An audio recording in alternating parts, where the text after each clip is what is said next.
खून, बलात्कार, दरोडे आणि अपहरण, माणुसकीला काळीमा फासणाऱ्या या घटनांचे तुम्ही सुद्धा होऊ शकता सावध।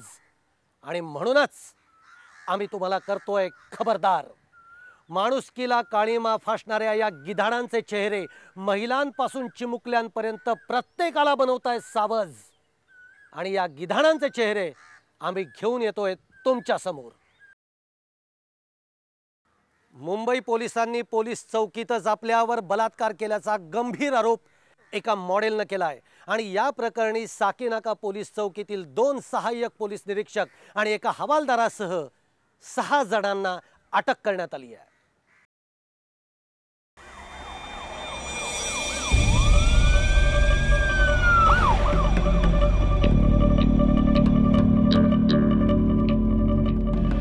छेडछाड, बलात्कार आणि अत्याचाराने पीडित असलेल्या महिलांसाठी पोलीस देवदूता समानच असतात। त्या परिस्थितीत त्यांना पोलिसांचा मोठा आणि विश्वासाचा आधार वाटतो। मात्र खलनिग्रहणाय करणारे हेच पोलीस जेव्हा खल अवतारात येतात तेव्हा मात्र होतो तो अनर्थ। ती मॉडेलिंगचं ऑडिशन संपून निघाली। तिच्याबरोबर तिचा मित्रही होता। ऑडिशन नंतर अंधेरीतल्या एका हॉटेलमधून ती आणि तिचा मित्र निघाला। मात्र खासगी गाडीमध्ये असलेल्या 5 पोलिसांनी त्यांना हटकलं। दोघांची उलटसुलट चौकशी केली आणि अधिक चौकशीसाठी जबरदस्तीनं गाडीत बसायला सांगितलं।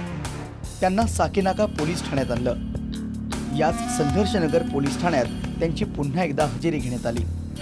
3 ते 4 तास त्यांना पोलीस ठाण्यातच बसवून ठेवण्यात आलं। मात्र यानंतर मॉडेलने जे आरोप पोलिसांवर केलेत ते धक्कादायक आहेत। मॉडेलच्या आरोपानुसार पोलिसांनी त्या मॉडेलवर वेगवेगळे आरोप लावत तिच्याकडे 5 लाखांची मागणी केली। पैसे न दिल्यास पिटा म्हणजेच तस्करी प्रतिबंधक कायद्याअंतर्गत अटक करण्याची धमकीही दिली। अटक आणि बदनामीच्या भीतीनं तिचा मित्र पैशांची व्यवस्था करण्यासाठी बाहेर पडला। मात्र यानंतर मॉडेलनं आपल्या तक्रारीत पोलिसांवर जे आरोप केलेत ते ऐकल्यावर पोलिसांचा आधार वाटण्याऐवजी त्यांची भीती वाटेल। मॉडेलच्या म्हणण्यानुसार पोलीस ठाण्यात मॉडेल एकटीच असल्यानं या पोलिसांनी डाव साधला। तिच्यावर पोलिसांनीच अत्याचार केल्याचे सनसनाटी आरोप तिनं पोलिसांवर केलेत। तसंच आपल्या अंगावरची सोनसाखळी, अंगठी, बांगड्या आणि रोकड असा 80,000 रुपयांचा ऐवज, तसंच तिच्या मित्रानं ATM मधून काढून आणलेले पैसे असे जवळपास 4,35,000 रुपयांचा ऐवज पोलिसांनी त्यांच्या ताब्यात घेतल्याचा आरोप या मॉडेलनं केलाय। आणि हे झाल्यानंतरच आमची सुटका केली असंही या मॉडेलनं सांगितलंय। राजानं मारलं आणि पावसाने झोडपलं तर दाद मागायची कोणाकडे अशी स्थिती त्या मॉडेलची झाल्याचं तिनं सांगितलंय। मात्र धीर धरत तिनं नंतर पोलीस आयुक्त राकेश मार यांना आपल्यावर झालेल्या अत्याचाराबाबत SMS केला। तरुणीची कैफियत आणि संपूर्ण घटनाक्रम जाणून घेतल्यानंतर गांभीर्यानं मार यांनी लगेचच कारवाई केली। API खतापे, API सूर्यवंशी आणि पोलीस शिपाई कोळे अशी अटक करण्यात आलेल्या 3 पोलिसांची नावं आहेत। याशिवाय एक महिला पोलिसासह आणखी 2 जणांना अटक करण्यात आली आहे। मात्र या प्रकरणी आरोपींच्या वकिलांचं म्हणणं काही वेगळंच आहे। उसके पहला जो 10, 12, 17 का केस, इसके पहला ही 2-4 महीने के पहला ही 2-3 बार केसेस उनके किए हैं। वही प्रोस्टिट्यूट करते वक्त उसको पकड़ा था ऐसा। हाँ, बदला लेने के लिए जानबूझ के इनको फंसाया गया। They are innocent persons.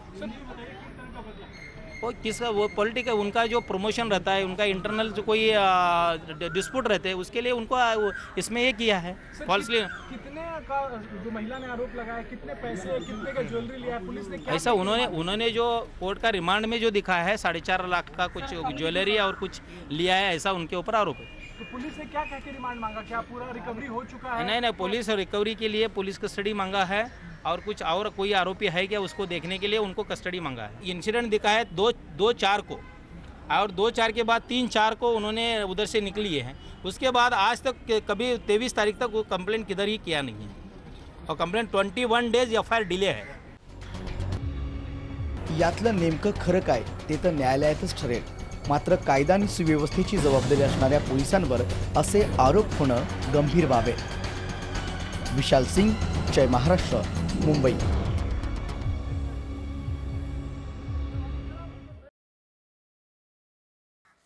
राज्याच्या रोल मॉडेलचा दावा करणाऱ्या गुजरातमधून एक धक्कादायक माहिती समोर येते. मुलींना विकत घेतलं जातंय.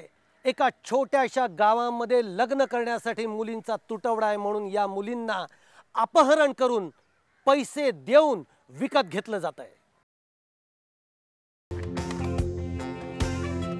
यहाँ खुशबू है उत्साह की, उत्सव की. गुजरातचं इतकं छान वर्णन महानायक अमिताभ बच्चन यांनी या जाहिरातीत केलंय. आपने कच्छ नहीं देखा तो कुछ नहीं देखा. कुछ दिन तो गुजारो गुजरात में. मात्र याच गुजरातमधून गणपत पटेल या नराधमाला मुंबईतल्या पायधुनी पोलिसांनी अटक केली आहे. तुम्हाला नक्कीच प्रश्न पडला असेल की गणपत पटेलचा आणि या जाहिरातीचा संबंध काय. तर ऐका, या समृद्ध अशा गुजरातमध्ये असे एक गाव आहे जिथं लग्नासाठी मुली शोधून सापडत नाही.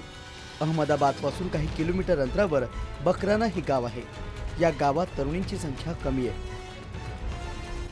त्या ठिकाणी मुलींची संख्या त्या गावामध्ये कमी आहे अशी प्राथमिक माहिती मिळालेली आहे.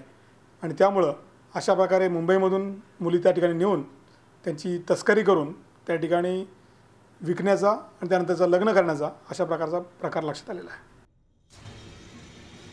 त्यामुळे लग्नासाठी नवरदेव गुडघ्याला बाशिंग बांधून तयार आहेत. नवरदेव आहे, भराडी पण आहेत, पण नवरीच नाही अशी स्थिती इथल्या तरुणांची झाली आहे. पण यावर जो उपाय होतोय तो अतिशय निंदनीय आहे.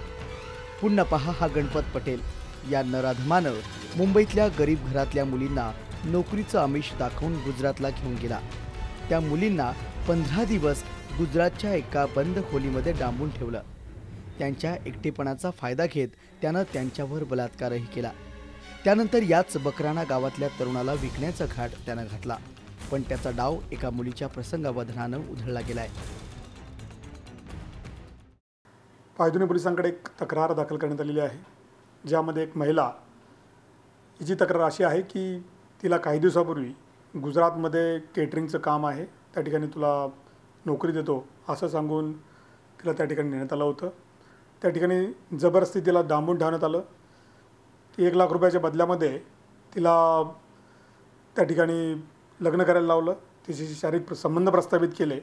अशा प्रकारची घटना झाली होती. मुंबई पोलिसांनी या घटनांचा सोक्षमोक्ष लावण्याची तयारी केली आणि त्या गावात मुंबई पोलीस पोहोचले. तेव्हा गावातले 500 ते 600 ग्रामस्थ तिथे जमा झाले. या ग्रामस्थांच्या आणि स्थानिक पोलिसांच्या मदतीनं पोलिसांनी या नराधमाला अटक केली आणि जे सत्य समोर आलं ते भयानक होतं. या नराधमानं या मुलींची किंमत लावली होती 2 लाख रुपये. पोलिसांनी गणपतला अटक केल्यानंतर त्याच्या तावडीत सापडलेल्या 2 मुलींची सुटकाही केली गेली आहे.